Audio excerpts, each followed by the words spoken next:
ఇలాగ ఎన్ని కోటి సీన్లో సద్గా అది శవం అది అని ఆయన ఒక మహానటుడు. ఇలాంటి మహానటుల యొక్క సమ్మేళనం అదొక మంచి మనసులు. ఇది మహానటుల యొక్క సమ్మేళనం. ఆ రోజుల్లో ఎస్వి రంగారావు గారు, సూర్యకాంతమ్మ గారు, అల్లు రామలింగయ్య గారు, ఎన్టీ రామారావు గారు, నాగేశ్వరరావు గారు, ఎవరు కృష్ణరాజు గారు, శోభన్ బాబు గారు, ఇలాంటి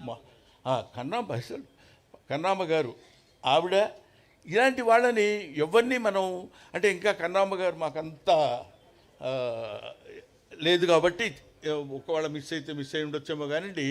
అంతటి మహనీయులైనటువంటి గడ్డ పుట్టినటువంటి మన తెలుగు గడ్డ మీద ఆ మహానటి సావిత్రి పుట్టింది. ఎంతమంది ఉన్నా Savitri she is not 3, Savi 1. Thank you very much.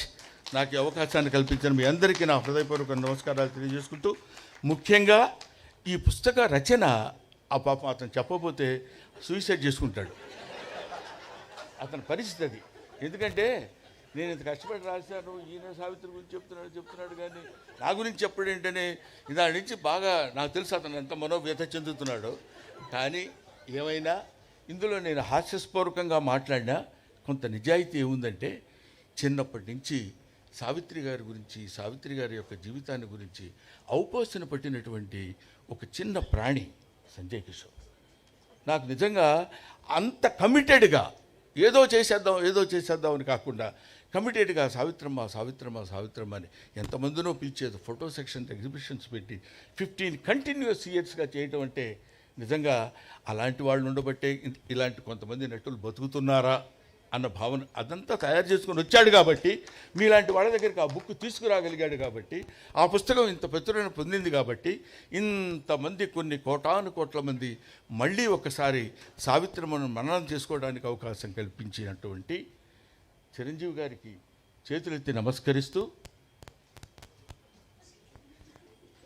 నువ్వు ప్రామిస్ చేస్తే నేను పిలుస్తాను, మైక్ దగ్గరికి రాకూడదు, నువ్వు రాకూడదు. Thank you very much. Thank you. ధన్యవాదాలండి. మరి అలాగే ఇప్పుడు కృష్ణయ్య గారిని మాట్లాడవలసిందిగా కోరుతున్నాము, కిమ్స్ హాస్పిటల్ అధినేత.